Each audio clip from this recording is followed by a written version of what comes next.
ఎలా? నువ్వు రోజుకొచ్చి 3 గంటలు ప్రార్థన చేసేవాడు బ్రదర్, రోజుకొచ్చి 3 అధ్యాయాలు చదువుతావు, చాలా భక్తి కలిగిన వాడివి. అమ్మ, దేవుడు అంటే నీకు పిచ్చి ప్రేమ. కూర్చున్నా లేచినా దేవుని మాటలు తప్ప లోకపు మాటలు నీకు రావు. రోజుకొచ్చి 3 గంటలు ప్రార్థన చేసేదానివి, క్రమం తప్పకుండా అరుణోదయ ప్రార్థన, క్రమం తప్పకుండా కుటుంబ ప్రార్థన జరిగించుకునే ఆ దైవికమైన అలవాటు నీకుంది. రోజుకొచ్చి 3-4 అధ్యాయాలు వాక్యం చదువుతావు. ఓ రోజు వాక్యం విందామని చెప్పి అట్లా ఆన్ చేసావు. వాక్యం విన్న తర్వాత అప్రయత్నంగా ఆ ఫోన్ చూసే పరంపరలో ఏదో వాట్సాప్ స్టేటస్ అట్లా కనపడింది. ఇదేదో వాట్సాప్ స్టేటస్ భలే ఉందే అని అంటంతో ఎప్పుడో చిన్నప్పుడు చూసిన మాయాబజార్ సినిమా కనపడి ఉంటుంది. అప్పుడు చూసింది కదా, జస్ట్ మనం చూసేది బిట్టేగా, మొత్తం చూడడం బిట్టేగా. కొంత చూసి ఉంటావు. ఆడు ఎక్కడ ఆపి ఉంటాడో తెలుసా? కత్తి తీసుకొని ఇట్లా పొడవబోయే ముందు ఆపి ఉంటాడు. ఆపిన తర్వాత ఇప్పుడు నీ లోపల స్టార్ట్ అయ్యే టెన్షన్ ఏంటో తెలుసా? ఎంతకు పొడిచాడా లేదా, ఆడు చచ్చాడా లేదా, ఆ తర్వాత ఏమై ఉంటుంది? వద్దు, చూడొద్దు, చూడొద్దు. లోపల ఏమని అనిపిస్తుందో తెలుసా? బిట్టే గారా, బిట్టు చూస్తే వినండి, బిట్టు చూస్తే ఏమైంది? ఆ బిట్ అంతా చూపించిన తర్వాత ఆ తర్వాత ఏమై ఉంటుందో, నా వైపు చూడాల. ఆ తర్వాత ఏమై ఉంటుందో, అవును కదా, ఆ తర్వాత ఏమై ఉంటుంది? ఆ తర్వాత ఏమై ఉంటుంది? దాన్ని లింక్ వెతికి ఓ 10 నిమిషాల ప్రోగ్రాం చూస్తాం. ఆ 10 నిమిషాల ప్రోగ్రాం చూసిన తర్వాత ఇక 10 నిమిషాల ప్రోగ్రాం చూసిన మనకి 2 గంటల సినిమా చూస్తే తప్పే ఉంది అని మెల్లిగా సినిమాలోకి దిగుతాం. ఆ రోజు చూసి ప్రభా సారీ నాయనా అని 2 రోజులు ఆగుతాం. 3వ రోజు సైతాన్ గడు వచ్చి, మనం చూసావు కదా, ఇంకోసారి చూడు, వచ్చిన నష్టమే, మనం చూసావుగా, ఇంకోసారి చూడు అంటాడు. మెల్లిగా అలవాటు స్టార్ట్ అయింది. ఈ అలవాటు నీకు స్టార్ట్ అయిన తర్వాత ప్రొద్దున్నే లేచి మోకరించి ప్రార్థన చేయటానికి నీకు మనసు వస్తుందా అంటాడు. సైతాన్ గాడు వచ్చి అంటాడు, రాత్రి సినిమా చూసి పొద్దున్నే లేచి ప్రార్థన చేస్తే నీ ప్రార్థన దేవుడు వింటాడా? ఎర్రోడా, ముసుకో, నోర్మై.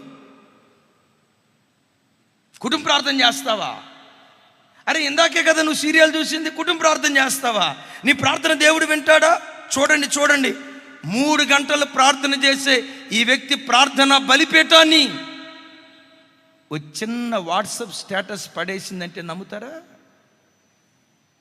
ఓ చిన్న క్లిప్పింగ్ పడేసిందంటే నమ్ముతారా? అయిలారా, అవి గుంట నక్కలో. క్రైస్తవుడికి ఆ దైవిక జ్ఞానం ఉండాలి. ఈరోజు చిన్నదిగానే కనపడుతుంది. చిన్న నిప్పు పేద అడవిని తగలబెట్టినట్లుగా, పులిసిన పిండి కొంచెమైన మొద్దంతా చెరిపివేసినట్లుగా ఈరోజు చిన్నదిగానే కనపడుతుంది. రేపు ఇది నా భక్తి జీవితాన్ని దాడి చేస్తుంది. ఇది గుంట నక్కని పసిగట్టి ఎప్పటికప్పుడు ఆ గుంట నక్కలను ఆధ్యాత్మిక జీవితంలో నుంచి వేరి పారవేయుదుంగాక. చప్పలు కొడుతూ ప్రభు వారికి స్తోత్రాలు చెప్తాం.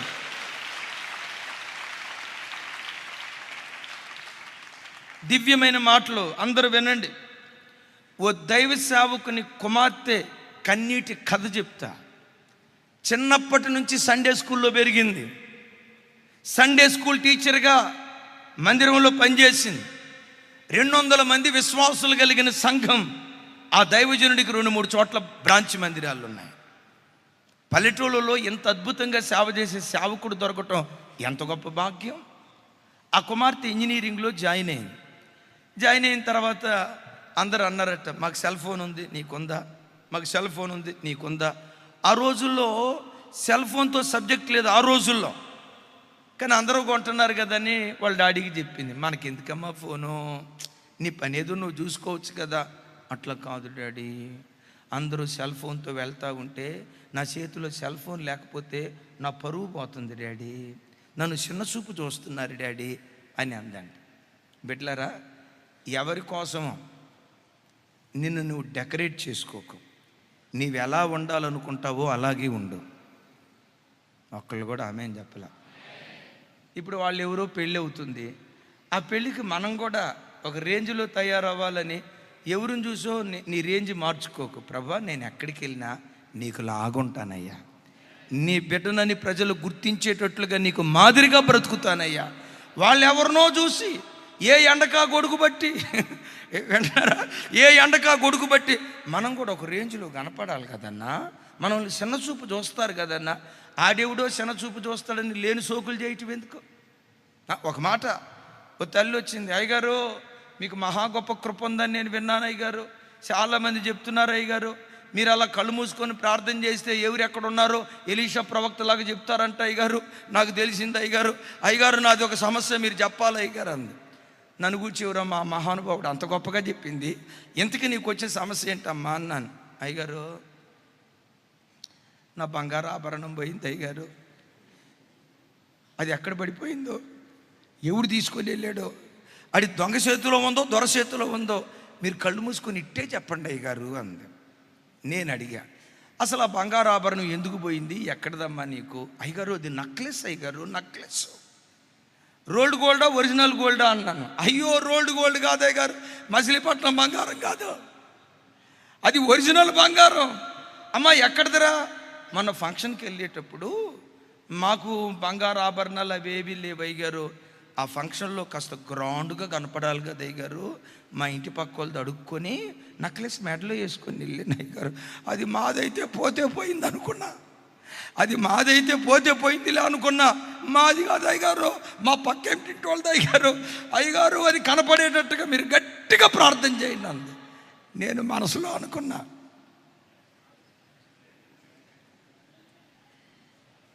ఏంటి కనపడకూడదనే, మరి అట్లా చేయలేదులేండి.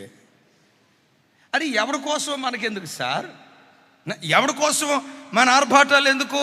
బిడ్డలారా, ఎక్కడికి పోయినా నువ్వు దేవుని బిడ్డలాగే కనపడాలి, దేవుని ప్రతినిధిగానే కనపడాలి. ఎక్కడ నిలవబడ్డా we are ambassadors for Jesus Christ, మేము యేసుక్రీస్తుకు రాయబారులం. మా వస్త్రంలో మా ప్రభు కనపడాలి, మా వేషధారంలో మా ప్రభు కనపడాలి, మా వస్త్రధారంలో ప్రభు కనపడాలి. కట్టు బొట్టు నడక ప్రతిదీ ప్రభువును ప్రత్యక్షపరచాలి. తండ్రిగా చెప్తున్నా, నన్ను అపార్థం చేసుకోవద్దు. మందిరానికి వచ్చినప్పుడేమో నిండు ముసుకేసుకొని, ఒంటి నిండా బట్టేసుకొని, ఆ పెళ్ళిళ్ళకి వెళ్ళినప్పుడు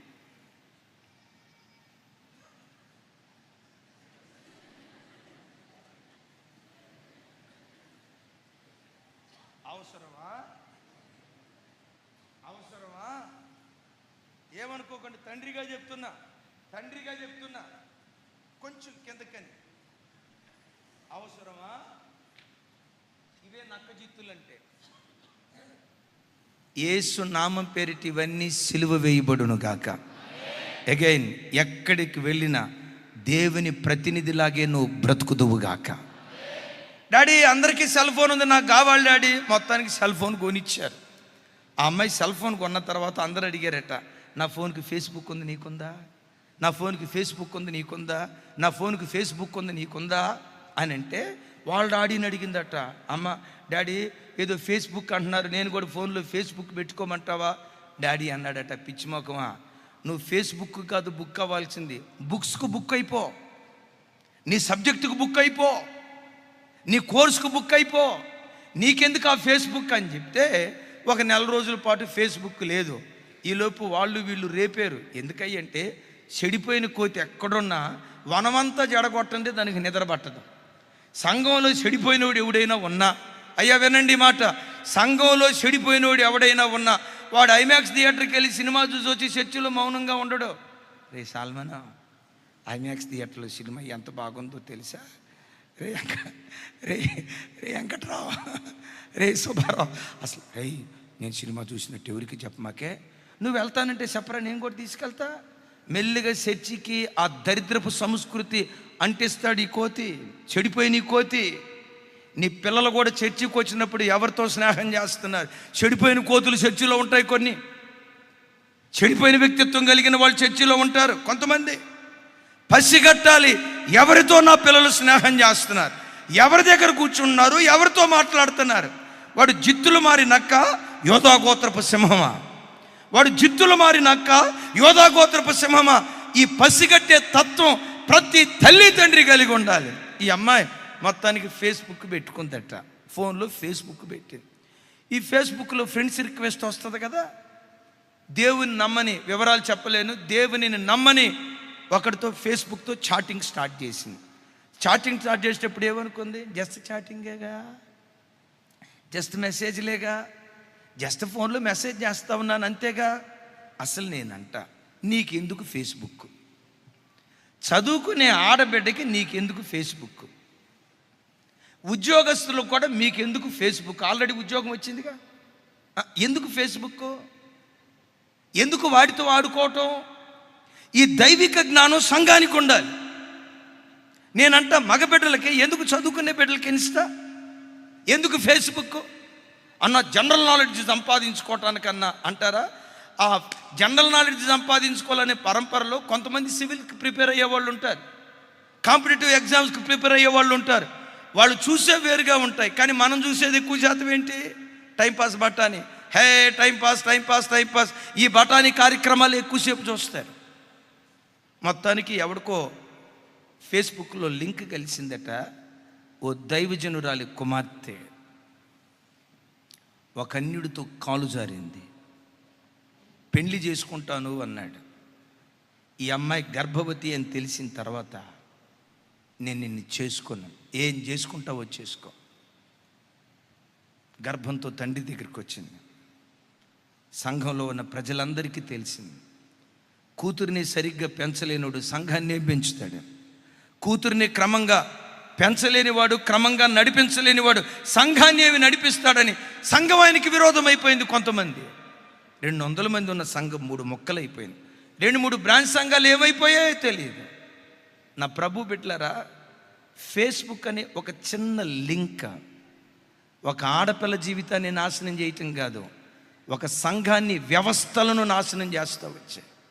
అందుకనే వీటన్నిటికీ దేవుని వాక్యం ఏమని పేరు పెట్టిందో తెలుసా? గుంటనక్క. అగైన్ ఇంకొకసారి చెప్తాను, నా వైపు చూడండి. చిన్న బలహీనతలే, చిన్న బలహీనతలే, చిన్న బలహీనతలే ఓ గొప్ప బలహీనతలుగా మారి రక్షణ ప్రాకారాన్ని, ప్రార్థనా ప్రాకారాన్ని, విశ్వాస ప్రాకారాన్ని, దేవుడనే ప్రాకారాన్ని నీలో పడగొడతాయి. జాగ్రత్త. అందుకని దేవుని బిడ్డలు ప్రతి క్షణం అపవాది తంత్రాలు పసిగట్టి జ్ఞానంతో నడిచే కృప దేవుడు అనుగ్రహించునుగాక. మూడవది చాలా బాధాకరమైనది, విచిత్రమైనది. బైబిల్లో ప్రవక్తలను నక్కలతో పోల్చాడు. భలే బాధ అనిపించింది. అట్లా ఎవరిని? దైవ సేవకుణ్ణి నక్కతో పోల్చాడు. యెహెజ్కేలు గ్రంథం చూడండి, 13వ అధ్యాయం 4వ వచనం నుంచి 6వ వచనం వరకు. నాతో కలిసి ఇశ్రాయేలీలారా, అందరు బాల్కనీలో ఉన్న బెడ్లు కూడా పెద్దగా చెప్పాలి. ఇశ్రాయేలీలారా, మీ ప్రవక్తలు పాడైన స్థలములలో నుండి నక్కలతో సాటిగా ఉన్నారు. ఒకసారి చూడండి సార్, ఎవరిని నక్కలతో పోల్చాడు? ప్రవక్తలు అంటే ఎవరండి? దేవుని ప్రతినిధులు కదా. దేవుని ప్రతినిధులను చూడండి, ఏమని అంటాడు తెలుసా? ఇశ్రాయేలీలారా. లేకపోతే ఈరోజు ఇశ్రాయేలీలు అనే పదం పక్కన పెట్టి ఇంకొక మాట అందాం. ఏమందాం? క్రైస్తవులారా, మీ ప్రవక్తలు పాడైన స్థలములలో ఉండు నక్కలతో సాటిగా ఉన్నారు. ఎందుకయ్యా సాటిగా ఉన్నారు? 5వ వచనంలో అంటాడు, యెహోవా దినమున ఇశ్రాయేలీలు యుద్ధమందు స్థిరముగా నిలుచున్నట్లు మీరు గోడల్లోనున్న బేటల దగ్గర నిలవరు, ప్రాకారమును దిట్టపరచరు. 6వ వచనం, వారు వ్యర్థమైన దర్శనములు చూసి, అబద్ధపు సోదె చూసి, యెహోవా తమను పంపకపోయినను తాము చెప్పిన మాట స్థిరమని నమ్మునట్లు ఇదే యెహోవా వాక్ అని చెప్పుదురు. ఆమేనా? ఎవరు నాయన? 4వ వచనం ఒకసారి చూడండి. 4వ వచనం నాతో కలిసి చెప్పండి. ఇశ్రాయేలీలారా, మీ ప్రవక్తలు పాడైన స్థలములలో ఉండు నక్కలకు సాటిగా ఉన్నారు. ఏ స్థలాలలో ఉండే నక్కలు? పాడైపోయిన స్థలాల్లో చచ్చిన శవాలు ఉంటాయి. ఈ నక్కలు ఏం చేస్తాయి? చచ్చిన శవాలని బతికిస్తాయా, పీక్కు తింటాయా? కొంతమంది దైవ సేవకులు కూడా చచ్చని స్థితిలో ఉన్న వ్యక్తులను పీక్కు తినే వ్యక్తులుగా ఉంటారు. వాళ్ళను దేవుని వాక్యం నక్కలతో పోలుస్తుంది. దేవుని వాక్యం. ఒక ఆయన చర్చికి, సార్ నాకు ₹1,00,000 అప్పు ఉంది, చచ్చిన పీనుగా. ఈ ₹1,00,000 అప్పు తీరాలంటే ఏం చేయాలి అని కొన్ని చోట్ల అడిగితే కొంతమంది ఏం చెప్తారో తెలుసా? ఇదిగో ఒక టీవీ ప్రోగ్రాంకి స్పాన్సర్ చేయి, ₹1,00,000 అప్పు తీరిపోద్ది. అనేలోపు ఏం చేస్తాడో తెలుసా? మా వాడు రెండు టీవీ ప్రోగ్రాములకు స్పాన్సర్ చేస్తాడు. 50,000 అప్పు తీసుకొచ్చి 1,00,000 కాస్త 50,000 కలిసింది. మొత్తం ఎంత? ₹1,50,000. ₹1,00,000 వడ్డీకే కట్టలేక అల్లాడిపోతున్న మా వాడికి ఈ నక్క వల్ల ఇప్పుడు అప్పు 1,50,000 అయిపోయి. విన్నారు ఈ మాట? నక్క సచ్చిన శవాలను పీక్కు తిన్నట్లుగా కొంతమంది దైవజనులు నక్కల్లాగా సంఘాల్లో పనిచేసి ప్రజల కష్టార్జితాన్ని జలగలాగా పీల్చుకొని తింటూ వీళ్ళ దగ్గర నుంచి ఎలా రాబట్టాలి, ఏం చేస్తే వీళ్ళు కానుకలు ఇస్తారు, ఏం చేస్తే వీళ్ళు దశంభాగాలు ఇస్తారు, ఏం చేస్తే వీళ్ళు మనకు కానుకలు ఇస్తారు, రకరకాల తంత్రాల ద్వారా ప్రజల కష్టార్జితాన్ని దోచుకుంటూ ఉన్నారు. ఒకసారి నా వైపు చూడండి. అప్పుల పాలై వచ్చాడు. అప్పుల పాలైన వ్యక్తికి టీవీ ప్రోగ్రాంకి స్పాన్సర్ చేస్తే అప్పులు తీరుతాయా? ఏం చెప్పాలి దైవజనుడు? నాన్న, నువ్వు కష్టపడి పని చేయట్లేదా? కష్టపడి పని చేయి. అప్పుల పాలైపోయావా? కష్టార్జితం ఎలా వాడుకోవాలో జ్ఞానం నీకు లేదా? ప్రభువుని అడుగు. ఈ దేవుడు 5 రొట్టెలు 2 చేపలతోనే అద్భుతం చేసేవాడు. నీకు వచ్చే ఆదాయాన్ని సరిగ్గా నువ్వు వాడుకోలేకపోతున్నావు. ఆదాయానికి మించి ఖర్చు పెడుతున్నట్టున్నావు. ఒబ్బిడిగా వాడుకో. ఆ దైవిక జ్ఞానం సంఘ కాపరి నేర్పాలి.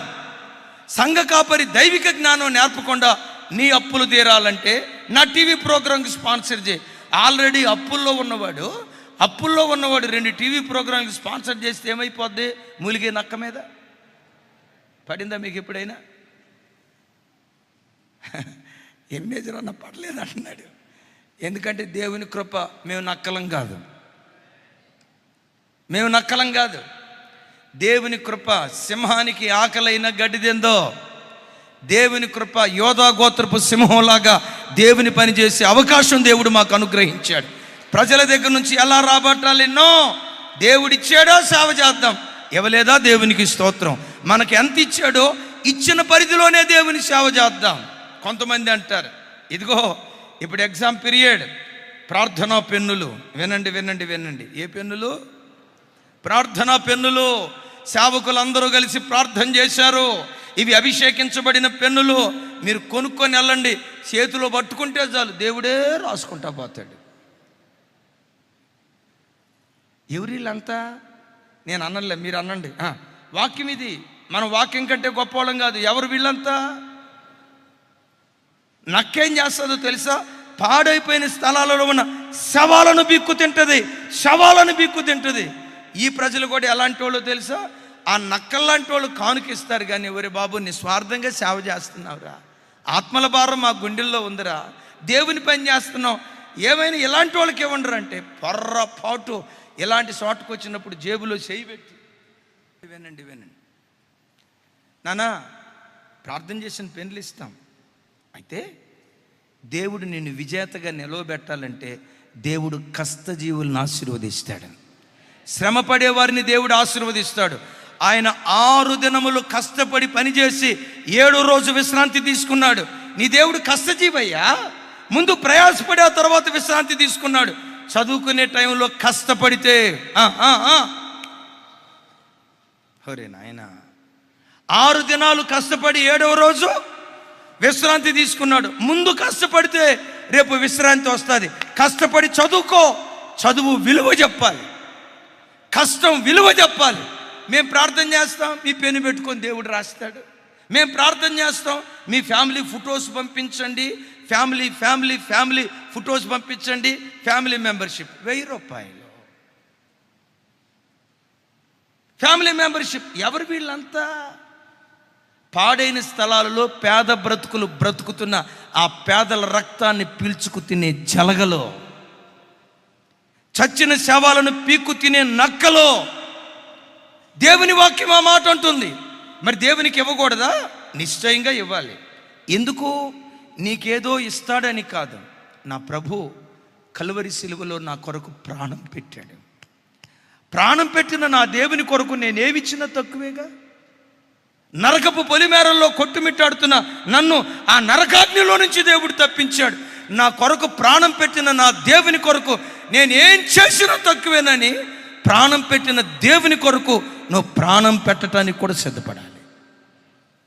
సరే, ఈ ప్రవక్తలంట అక్కడ ఒక మాట అంటాడు, యుద్ధానికి సిద్ధపడేటట్లుగా ప్రాకారాలను వాళ్ళు దిట్టపరచరు. యెహెజ్కేలు గ్రంథం ఒకసారి చూడండి ఆ మాటలు. 5వ వచనం నాతో కలిసి చెప్పండి. యెహోవా దినమున ఇశ్రాయేలీలు యుద్ధమందు స్థిరముగా నిలుచున్నట్లు. అంటే ఒక ప్రవక్త ఏం చేయాలి? యుద్ధ దినాన దేవుని ప్రజలు స్థిరంగా నిలవబడేటట్లుగా తర్ఫీదు చేయాలి. చప్పలు కొడుతూ స్తోత్రాలు చెప్దాం. విన్నారు ఈ మాట? యుద్ధ దినాన యుద్ధాన్ని ఎదుర్కోవటానికి స్థిరంగా నిలవబడేటట్లుగా తర్ఫీదు చేయాలి. మానవ జీవితం ఒక యుద్ధం, ఒక పోరాటం. ఈరోజు ఈ పోరాటం వచ్చింది, రేపు ఇంకొక పోరాటం వస్తుంది. ఈరోజు ఈ సమస్య వచ్చింది, రేపు ఇంకొక సమస్య వస్తుంది. పోరాటాలను చూసి పారిపోవద్దు, రోగాలను చూసి పారిపోవద్దు, అనారోగ్యాలను చూసి పారిపోవద్దు, అప్పుల సమస్యను చూసి పారిపోవద్దు, అనుభవిస్తున్న అవమానాన్ని చూసి పారిపోవద్దు. ప్రతి క్రైస్తవుడు ఎలా సిద్ధపడాలి అంటే అనారోగ్యాల మధ్యలో కూడా ప్రభు కొరకు స్థిరంగా నిలవబడేటట్లుగా దైవజనుడు సంఘాన్ని తర్ఫీదు చేయాలి. నా వైపు చూడండి. పేదలాజరు పేదరికంలో దేవుని స్తుతించలేదా? పేదలాజరు పేద స్థితిలో ఉండి కూడా దేవుని ఆరాధించే ఆరాధికుడిగా బ్రతకలేదా? ప్రతి దైవజనుడు సంఘంలో ఉన్న ప్రతి బిడ్డను పేదరికంలో కూడా ఎలా దేవుని స్తుతించాలి, పిల్లలు లేని స్థితిలో కూడా దేవుని కొరకు ఎలా సాక్షిగా బ్రతకాలి, అనారోగ్యంలో కూడా ప్రభుని ఆరాధించి ఆరాధికులుగా ఎలా జీవించాలని యుద్ధానికి సిద్ధపడే స్థిరమైన వ్యక్తులుగా దైవజనుడు వాళ్ళని నిలవబెట్టాలి. అలా నిలవబెడితే క్రైస్తవ సంఘం ఏమంటుందో తెలుసా? దేవుడు పిల్లల్నిచ్చాడు, దేవునికి స్తోత్రం. ఇవ్వలేదు, ఇవ్వకపోయినా దేవునికి స్తోత్రం. ఉద్యోగం ఇచ్చాడు, దేవునికి స్తోత్రం. ఉద్యోగం ఇవ్వకపోయినా నా దేవుడు స్వస్థపరిచేవాడు. ఎస్, ఆయన పొందిన గాయాలలో నాకు స్వస్థత, ఇది నిశ్చయం. నేను నమ్మా నా దేవుడు బాగు చేస్తాడని ప్రార్థించా, దేవుడు బాగు చేయలా. అనారోగ్యంలో కూడా యోబులాగా నేను దేవుని స్తుతిస్తా, అనారోగ్యంలో కూడా దేవుణ్ణి నేను ఆరాధిస్తా. ఏమయ్యా, మీ దేవుడు బాగు చేయలేదే, మీ దేవుడు బాగు చేయలేదే, ఎందుకు ఆ దేవుణ్ణి ఆరాధిస్తున్నావు? పిచ్చోడా, ఆరోగ్యం ఇస్తాడని కాదు యేసుని నమ్మింది, ఉద్యోగం ఇస్తాడని కాదు యేసుని నమ్మింది, వ్యాపారం బాగుపడిద్దని కాదు యేసుని నమ్మింది, పిల్లలు పుడతారని కాదు యేసుని నమ్మింది. యేసును నమ్మింది పరలోక రాజ్యం ఇస్తాడని, ఆయన ఒక్కడే ఏకైక దేవుడని, ఆయన తప్ప వేరొక దేవుడు లేడని, దేవుడని పిలువబడుటకు యోగ్యుడు, దేవుడని పిలువబడుటకు యోగ్యుడు, దేవుడని పిలువబడుటకు యోగ్యుడు ఆయన ఒక్కడే. యేసును నమ్మిన నేను ఇక్కడ కళ్ళు మూస్తే పరలోకంలో కళ్ళు తెరిచే భాగ్యం దేవుడు నాకు ఇస్తాడు. ఎంత గొప్ప దేవుడు నాకుండగా పిల్లలు లేరని నా దేవుని తాకట్టు పెడతానా? అప్పులు తీరలేదని దేవుని వదిలిపెడతానా? కోరుకున్న ఉద్యోగం రాలేదని దేవుని మీద సనుగుతానా? నేను ఎవరినో తెలుసా? సర్వకాలాలలో సర్వ స్థితిగతులలో దేవుని స్తుతించే ఆరాధికుడుగా నేను బ్రతుకుతాను. సంఘం యుద్ధానికి సిద్ధపడి యుద్ధాల మధ్యలో దేవుని కొరకు స్థిరంగా నిలవబడాలి. ఇచ్చిన ఆయనే నా దేవుడు, పెట్టిన ఆయనే నా దేవుడు, గృహం కొనుక్కునే స్థితి ఇచ్చిన ఆయనే నా దేవుడు, అద్దె ఇంటిలో బ్రతికిన ఆయనే నా దేవుడు, పిల్లల్నిచ్చిన ఆయనే నా దేవుడు, ఇచ్చిన పిల్లల్ని తీసుకొని వెళ్ళిన యెహోవా ఇచ్చెను, యెహోవా తీసుకొని పోయెను, ఆయన నామమునకు స్తుతి కలుగునుగాక. ఈ నక్కల్లాంటి బోధకులు ఏమంటారు తెలుసా? మా సంఘానికి వస్తే మా సంఘంలో పేదలే ఉండరు, మా సంఘానికి వస్తే మా సంఘంలో రోగులే ఉండరు. వీళ్ళు పౌలు కంటే గొప్పోళ్ళ? పౌలు సంఘంలో రోగులు లేరా? అరే, పౌలు సంఘంలో రోగులు ఉండటం ఏంటి సార్? పౌలు గారికి ప్రియ శిష్యుడు ఒక ఆయన ఉన్నాడు, మన చుట్టమే. తిమోతి అంటాడు, నాన్న తిమోతి, నీ కడుపులు చూపు నిమిత్తం కాస్త ద్రాక్షారసం అంటే అది అనుకునేరు కాక, కొంచెం ద్రాక్షారసం తీసుకొని ఆయన అన్నాడు.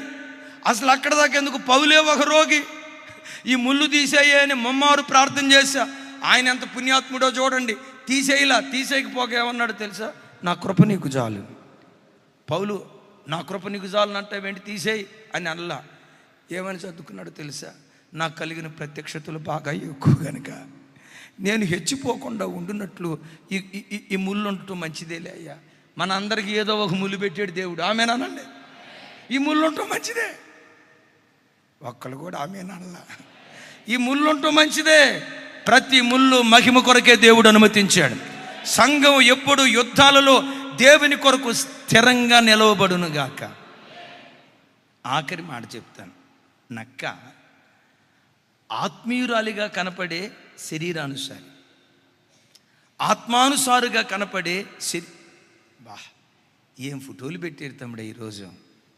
పైకి చూస్తే గొర్రె లోపట తోడేలు కాదు, నక్క. కొంతమంది భక్తి జీవితం పైకి భక్తి కలిగిన వారిగా కనపడతారు, మోకాళ్ళ అనుభవం ఉండదు.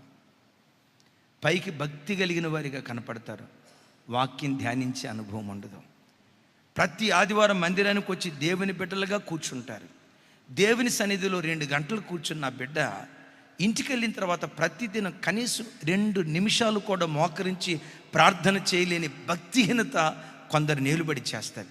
దీని గురించి ఒక్క మాట చెప్పి నేను ముగిస్తాను. చూడండి, ఇర్మియా గ్రంథం 10వ అధ్యాయం 22వ వచనం నుంచి 25వ వచనం వరకు ఒకసారి చూడండి ఆ మాట. ఆలకించుడి, ధ్వని పుట్టుచున్నది, దాని రాక ధ్వని వినబడుచున్నది. యోధా పట్టణములను పాడైన స్థలములుగా చేయుటకును, నక్కలకు చోటుగా చేయుటకును ఉత్తర దేశము నుండి వచ్చుచున్న అల్లరి ధ్వని వినబడుచున్నది. Next verse 24. నెక్స్ట్ వర్స్ 25వ వచనం. నాతో కలిసి చెప్పండి. నీ నెరగని అన్యజనుల మీదను, నీ నామమును బట్టి ప్రార్థింపని వంశముల మీదను నీ ఉగ్రత కుమ్మరించుము. వారు యాకోబును మింగివేయుచున్నారు. విన్నారు కదా, ఇంకొకసారి ఆ మాట చెప్పండి. నీ నెరగని అన్యజనుల మీదను, నీ నామమును బట్టి ప్రార్థింపని వంశముల మీదను నీ ఉగ్రత కుమ్మరించుము. ఒకసారి నా వైపు చూడండి. టకమని వెంటనే నోరు తెచ్చి సమాధానం చెప్పండి. దేవుని ఉగ్రత ఎవరెవరి మీద కుమ్మరించబడుతుందట? ఒకటి అన్యజనుల మీద, రెండవది పెద్దగా చెప్పాలి సార్, ప్రార్థన చెయ్యని వ్యక్తుల మీద. ఎంత బాధాకరమో చూడండి. అన్యజనుల జాబితాలో ఎవరి పేరు చేర్చాడు? తమ్ముడు, నువ్వు దేవుని బిడ్డగా మందిరానికి వచ్చావు, మంచిదే. నీకంటూ వ్యక్తిగత ప్రార్థన జీవితం లేకపోతే దేవుని దృష్టిలో అన్యజనుడు ఎంతో, నీవు అంతే. అన్యజనుల మీద, ఆయన నామమును బట్టి ప్రార్థన చేయని వారి మీద దేవుడు ఏం కుమ్మరిస్తున్నాడట? ఎప్పుడైతే దేవుడు ఉగ్రత కుమ్మరించాడో అవి నక్కలకు నిలయంగా మార్చబడతాయని దేవుని వాక్యంలో రాయబడింది. ఇప్పుడు నక్కగా పిలువబడుతున్న సాతాను ఏం చేస్తాడో తెలుసా? ఏ ప్రార్థనా జీవితం నీకు ప్రాకారంగా ఉండేదో, ఏ ప్రార్థనా జీవితం నీ పిల్లలకు ప్రాకారంగా ఉండేదో, ఏ ప్రార్థనా జీవితంతో పేద స్థితిలో నుంచి సంపన్న స్థితికి వచ్చావో, కూర్చున్నా లేచినా దేవుడు దేవుడిని ఏడ్చి, రేషన్ కావాలంటే ఏడ్చి, ఆ రోజు నూనె కావాలంటే ఏడ్చి, ఆ నెల ఇంటి అద్దె కావాలంటే ఏడ్చి ఏడ్చి ప్రార్థన చేసి ప్రతిదీ నీ పేద స్థితిలో ప్రార్థన ద్వారా పొందుకున్నావుగా. నీ పేద స్థితిలో ప్రతిదీ ప్రార్థన ద్వారా పొందుకున్నావుగా. ఇంట్లో నూనె అయిపోయింది, అయ్యా నూనె లేదయ్యా, అయ్యా నూనె లేదయ్యా, పిల్లలు వంట చేసి పెట్టాలి, సహాయం చేయి. బియ్యం లేకపోతే, దేవా బియ్యం లేదయ్యా సహాయం చేయి. పిల్లలు వచ్చి ఆకలంటే ఏం చేయాలో అర్థం కాదయ్యా, ఇంటి ఓనర్ వస్తున్నాడు, అద్దె అడుగుతున్నాడు, అయ్యా అద్దె కట్టాలి. ఆ రోజుల్లో పేద స్థితిలో కూర్చున్నా లేచిన ప్రతి అవసరం నిమిత్తం మోకాళ్ళ మీద ఆధారపడేవాడివి. ఆ ప్రార్థన ఆ రోజుల్లో నీకు ప్రాకారంగా ఉంది. ఈరోజు ఏమైంది? ఆ పేద స్థితిలో నుంచి దేవుడు లేవనెత్తి కడుపు నిండా భోజనం పెట్టడమే కాదు, 10 మందికి భోజనం పెట్టగలిగే స్థితి దేవుడు నీకు ఇచ్చాడు. బైబిల్లో ఒక మాట రాస్తుంది, కొంచెం ఇబ్బందిగా ఉంటుంది, కానీ బైబిల్లో రాయబడిన మాట చదువుదాం. ఏమంటాడో తెలుసా? ఇజ్రాయేలు, నీకు మజ్జిగ దాపించా, పెరుగు తినిపించా, పాలు జుర్రించా, కొండ తేనె తినిపించా, మంచి గోధుమలు నీకు తినిపించా, వాటన్నిటిని తిని నువ్వు కొవ్వి కాలు జారిన వాడివయ్యావు. ఏం కొవ్విందయ్యా? ఏం కాలు జారిందయ్యా? ఆ రోజుల్లో ఉన్న ప్రార్థన ఈ రోజుల్లో లేదు. ఎందుకు? పేదరికం లేదుగా. ఆ రోజుల్లో ఉన్న కన్నీరు రోజు లేదు. ఎందుకు? సంపన్న స్థితికి వచ్చాంగా. రూపాయి కోసం వెతకాల్సిన అవసరం లేదుగా. బ్యాంక్ బ్యాలెన్స్ ఉంది కదా. సంపన్న స్థితికి వచ్చిన తర్వాత కొంతమంది క్రైస్తవులు కొవ్వి కాలు జారిన స్థితిలో బ్రతుకుతున్నారు. సంగమా, మిమ్మల్ని ఒక మాట అడుగుతాను. మీ తండ్రిని, మీ అన్నను, మీ కుటుంబ సభ్యుడిని మిమ్మల్ని అడుగుతా, పేద స్థితిలో ఆ దినాల్లో ఉన్న ప్రార్థన ఈరోజు నీకుందా? ఆ రోజుల్లో ఉన్న కన్నీటి ఆత్మ, ఆ రోజుల్లో ఉన్న అరుణోదయ ప్రార్థన, ఆ రోజుల్లో ఉన్న కుటుంబ ఆరాధన ఈరోజు సంపన్న స్థితికి దేవుడు నిన్ను తీసుకొచ్చిన తర్వాత ఆ ప్రార్థన నేడుందా? ఉండుండొచ్చు. ఆనాటి కన్నీటి ప్రార్థన లేదు. ఉండుండొచ్చు. ఆ రోజుల్లో ఉన్న తృష్ణతో కూడుకున్న, దాహార్తితో కూడిన ఆ ప్రార్థనా జీవితాన్ని కోల్పోతున్న పరిస్థితి. అందుకని అంటాడు, సాతాను ప్రార్థన అనే ప్రాకారాన్ని పడగొట్టాడా? ఈరోజు వాక్యం వింటున్న బిడ్డలారా, పడిపోయిన ప్రార్థనా ప్రాకారాన్ని మరలా తిరిగి కట్టుకుందుముగాక. మరోసారి మరలా తిరిగి కట్టుకుందుముగాక. సియోను కుమారి ప్రాకారమా, దేవా రాత్రములు నదీ ప్రవాహము వలె నీ పిల్లల కొరకు కన్నీళ్లు వీడు. కన్నీటి ప్రార్థన చేసి ఆ తల్లిని పట్టుకుని ఏమంటాడు? ప్రాకారమా అంటాడు. అనండి, ఏమన్నాడు? ఎవరు ఇంటికి ప్రాకారం? ఎవరు సంఘానికి ప్రాకారం? ఏస్కేల్తో అంటాడు, బ్రద్దలైన బండ సందుల్లో నిలవబడి ఎవడు నా సన్నిధిలో విజ్ఞాపన చేస్తాడో ఆ ఒక్కడిని బట్టి దేశాన్ని నేను కాపాడుతా. ఒక్కడు దేశానికి ప్రాకారం వంటివాడు. అమ్మా, దేవుని మహాకృప మన చర్చిలో అనేక మంది తల్లులు మన మందిరానికి ప్రాకారం లాంటి వాళ్ళు. ఆ తల్లుల కాళ్ళకు తల వంచి నేను నమస్కారం చేస్తాను. ఈ సంఘానికి ప్రాకారం లాంటి వాళ్ళు గొలుసు ప్రార్థనలకు క్రమం తప్పకుండా వస్తారు. శనివారం ఉపవాస ప్రార్థనలకు క్రమం తప్పకుండా వస్తారు. ఎప్పుడైనా మాసాంతర కూటం జరుగుతూ ఉంటే క్రమం తప్పకుండా వస్తారు. ఆ వీడియో చూడండి. ప్రతి నెల 15వ తారీఖు రాత్రి మేం చెప్పలేదు ఎవరికి. ఆ ప్రాకారం లాంటి తల్లులే వాళ్ళు పురికొల్పబడి విశ్వాసులుగా మనం కూడుకుని మందిరంలో ఒక ఆల్ నైట్ ప్రేయర్ చేద్దాం. ప్రతి నెల 15వ తారీఖు మొన్నైతే దరిదాపుగా 150-200 మంది, కరెక్ట్గా కొంచెం లెక్క అటు అయి ఉండొచ్చు, దరిదాపుగా 150-200 మంది విశ్వాసులు తల్లులు వాళ్ళంతటా వాళ్ళే వచ్చి రాత్రి 10 నుంచి తెల్లవారుజాము 4 దాకా ప్రార్థన చేశారు. ఆ తల్లులు ఎవరో తెలుసా? మందిరానికి ప్రాకారం. నక్కేం చేస్తాదో తెలుసా? ఆ ప్రార్థన ప్రాకారాన్ని పడగొట్టాలని ప్రయత్నం చేస్తాడు. తమ్ముడు, దేవుడు మనకిచ్చిన ఇమ్మాన్యుయల్ మినిస్ట్రీస్కి నువ్వు ప్రాకారంగా ఉంటావా? నువ్వు ప్రాకారంగా ఉంటావా? నువ్వు ప్రాకారంగా ఉంటావా? గొలుసు ప్రార్థనలకు వస్తానయ్యా, మాసాంతర కూటానికి వస్తానయ్యా, నాకు అవకాశం దొరికినప్పుడు నెలలో ఒక ఆల్ నైట్ ప్రేయర్ దేవుని సన్నిధిలో నేను చేస్తానయ్యా, ఆ తల్లులు ప్రార్థన చేసినట్లుగా నేను కూడా మందిరానికి వచ్చి ప్రార్థన చేస్తానయ్యా అని ఈ ప్రాకారాలు నిలవబెట్టగలిగితే రక్షణయే మనకు ప్రాకారంగా, ప్రఖ్యాతియే గుమ్మంగా దేవుడు మన బ్రతుకులు మార్చునుగాక. నక్క గోడను పడగొట్టదు, కానీ నక్కలో పనిచేసి ఆత్మ మనల్లో పనిచేస్తే ఆ గోడ పడగొట్టబడుతుంది. ఏంటి నక్క? మిత్రుడులాగా కనపడే శత్రు.